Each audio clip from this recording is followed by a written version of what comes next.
మహాభారతంలో ఆశ్చర్యపరిచే సంఘటనలు చాలా ఉన్నాయి. అవి స్ఫూర్తిదాయకంగా, ఆసక్తికరంగా ఉంటాయి.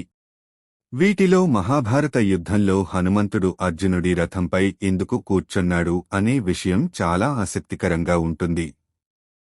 దీని వెనుక ఒక కథ కూడా ఉంది. దీని గురించి తెలుసుకుంటే పురాణాలలో ఏముంది? మహాభారత కథ ప్రకార ఒకసారి హనుమంతుడు రామేశ్వరం దగ్గర అర్జునుడిని కలిశాడు. అర్జునుడు తాను విలుకాడు అని చాలా గర్వపడ్డాడు. ఈ గర్వంలో అర్జునుడు హనుమంతుడితో త్రేతాయుగంలో నువ్వు నీ సైన్యంతో కలిసి రాళ్ల వంతెన నిర్మించావు, నేను గనుక అక్కడ ఉంటే నా బాణాల సహాయంతోనే వంతెనను నిర్మించేవాడిని అని అన్నాడు. అప్పుడు హనుమంతుడు రాళ్ల వంతెన సైన్యం బరువును మోయగలదని, కాని బాణాల వంతెనపై ఇది సాధ్యం కాదని చెప్పాడు. అప్పుడు అర్జునుడు హనుమంతుడికి ఒక సవాలు చేశాడట. సవాలు. అర్జునుడు హనుమంతుడిని సవాలు చేస్తూ, నేను బాణాలతో నిర్మించిన వంతెనపై 3 అడుగులు కూడా నడవలేకపోతే నేను అగ్ని గుండా వెళతాను అని అంటాడు.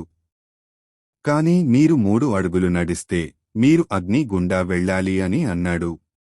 హనుమంతుడు ఈ సవాలును స్వీకరించాడు. శ్రీకృష్ణుని మాయ.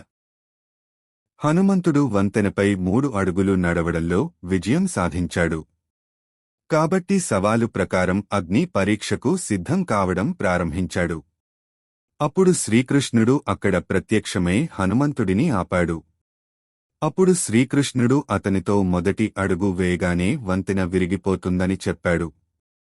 అందుకే అతను తాబేలు రూపంలో వంతెన కిందకు వచ్చాడు.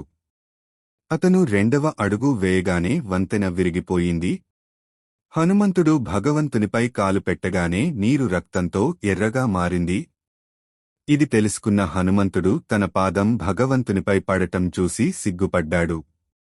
అర్జునుడు కూడా తన తప్పును గ్రహించాడు.